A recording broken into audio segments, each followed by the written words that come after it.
Warriors, to the gladiators' den. Today I will tell you 5 essential traits you must have to be a skilled combatant. Now before we go any further, I should mention that these traits don't automatically make you the greatest fighter of all time. However, they are a good starting point which will help guide you towards greatness. Number 1, prepare to make mistakes. Just like everything else, when you're trying to get good at it, you will prepare yourself to make mistakes. A lot of people will try to pursue a dream of theirs, but the second they make a mistake or an obstacle gets in the way, they just give up. This is the wrong way to be thinking. See, although we hate making them, mistakes are how we learn to grow and adapt.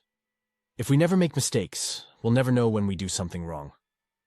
A perfect example of this lies within one of the greatest fighters of all time, Georges St-Pierre.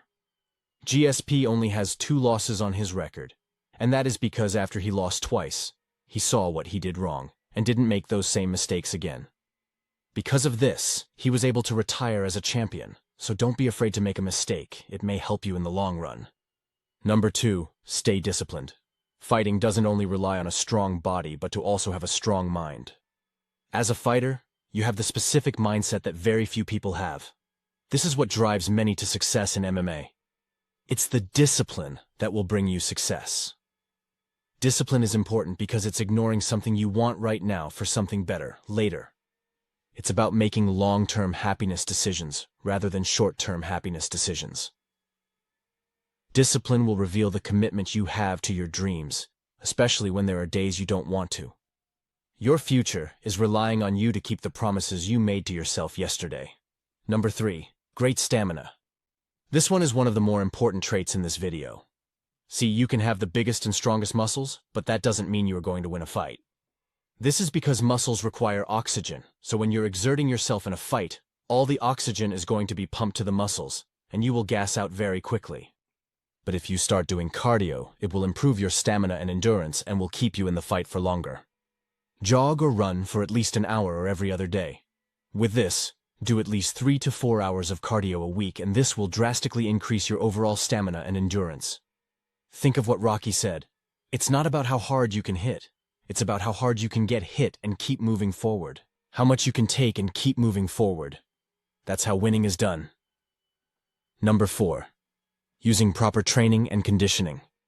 This one may seem obvious, but a lot of people get this one wrong. They just think to themselves, if they lift and get big muscles, then that's all the training they need. This is wrong. To train as a fighter is a lot different than training as a bodybuilder.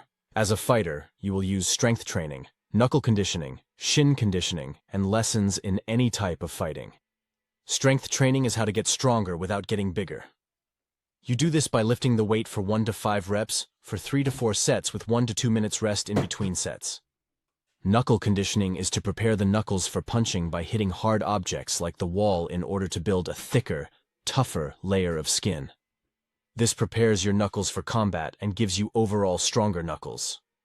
Shin conditioning is where you take a broomstick or anything similar to hit and roll it up and down your shins repeatedly for 30 minutes. Or an alternative is to practice your kicks against a punching bag. Either will make your kicks feel like you're getting hit by a lead pipe. Lastly, whichever area of fighting you're more interested in, whether it be boxing, kickboxing, jiu-jitsu, etc. Spar and train as hard as you can every day to work your way up to be better. Number 5, being humble. This may seem unnecessary to some, but this is the approach you will take to any skill you want to get better at. See, when you're so full of yourself and become arrogant, you'll get your ass kicked, and people will lose respect for you. Some of the best fighters like Mike Tyson have said that the loudest people in the room are never who you should be afraid of, but that it's the quiet ones you need to worry about. So instead of wasting your breath, let the other person talk all the shit so then you can humble them and show them who the man actually is.